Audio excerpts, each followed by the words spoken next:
आजची गोष्ट आहे चतुर राजा. खूप पूर्वीची गोष्ट आहे. एक राजा दुसऱ्या राजावरती हल्ला करतो आणि त्याची संपत्ती लुटून त्याचे सगळे राज्य आपल्या कब्जामध्ये घेतो. युद्धातून आणलेली सर्व संपत्ती आपल्या राजकोषमध्ये एका पत्र्याच्या पेटीमध्ये ठेवतो.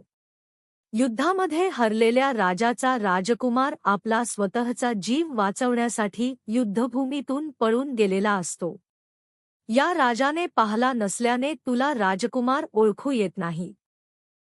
दुसऱ्या दिवशी राजकुमार आपले धन परत आणण्यासाठी त्या राजाकडे तो एका संन्याशाचे रूप धारण करून जातो. माझ्या त्या संन्याशाचा तेजपुंज रूप पाहून त्याचा चांगला पाहुणचार करतो व त्याला राजशाही वागणूक देतो.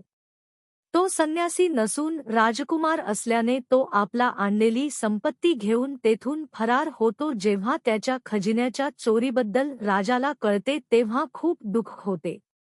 त्याचा प्रधान राजाला म्हणतो की महाराज, आपण का दुःख व्यक्त करत आहात? जी संपत्ती आपली नाही किंवा नव्हतीच तिच्याबद्दल आपण का दुःख बाळगत आहात?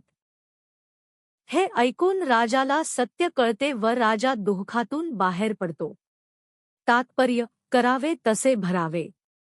जर तुम्हाला अशा छान छान गोष्टी ऐकायच्या असतील तर माझ्या चॅनेलला फॉलो, लाईक, शेअर आणि सबस्क्राईब करा.